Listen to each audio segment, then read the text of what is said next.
ಸರ್ಕಾರಕ್ಕೆ ಸರ್ಕಾರ ಕಾನೂನಂತೆ ಕಾನೂನು ಕಾನೂನಂತೆ ಕಾನೂನು ರಕ್ತವನ್ನು ಚೆಲ್ಲುತ್ತೇವೆ ರಕ್ತವನ್ನು ಚೆಲ್ಲುತ್ತೇವೆ ಗುರಿಗಳಲ್ಲ ಗುರಿ ಸಂವಿಧಾನ ವಿರೋಧಿಗಳಿಗೆ ಹೇಳಿ ಧಿಕ್ಕಾರ ಸಂವಿಧಾನ ವಿರೋಧಿಗಳಿಗೆ ಹೇಳಿ ಧಿಕ್ಕಾರ ಉಳಿಯಲೇಬೇಕು ಉಳಿಯಲೇಬೇಕು ಉಳಿಯಲೇಬೇಕು ಉಳಿಯಲೇಬೇಕು ಉಳಿಯಲೇಬೇಕು ಉಳಿಯಲೇಬೇಕು ಉಳಿಯಲೇಬೇಕು ಉಳಿಯಲೇಬೇಕು ಎಂಟ್ರಾಮನ್ ಬಂದು ಹಾಕ್ರಿ ಇವಾಗ ಘೋಷಣೆ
ದಲಿತ ವಿರೋಧಿ ಕೇಂದ್ರ ಸರ್ಕಾರಕ್ಕೆ ದಲಿತ ವಿರೋಧಿ ಕೇಂದ್ರ ಸರ್ಕಾರಕ್ಕೆ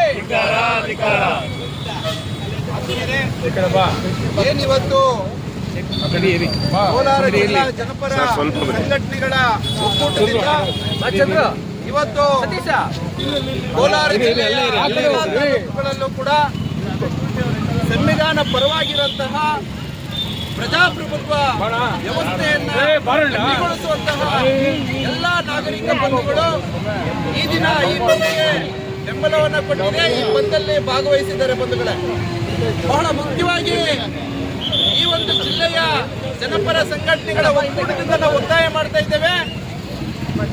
ನ್ಯಾಯಾಂಗ ವ್ಯವಸ್ಥೆಯಲ್ಲಿ ಮೀಸಲಾತಿಯನ್ನ ಜಾರಿಗೊಳಿಸಬೇಕು ಅನ್ನೋದನ್ನು ನಾವು ಮೊಟ್ಟ ಮೊದಲ ಒಂದು ಬೇಡಿಕೆಯನ್ನ ಇಟ್ಟಿದ್ದೇವೆ. ನ್ಯಾಯಾಂಗ ವ್ಯವಸ್ಥೆಯಲ್ಲಿ ಇವತ್ತು ರಿಸರ್ವೇಶನ್ ಇಲ್ಲ, ಮೀಸಲಾತಿ ಜಾರಿಯಾಗಬೇಕಾಗಿದೆ.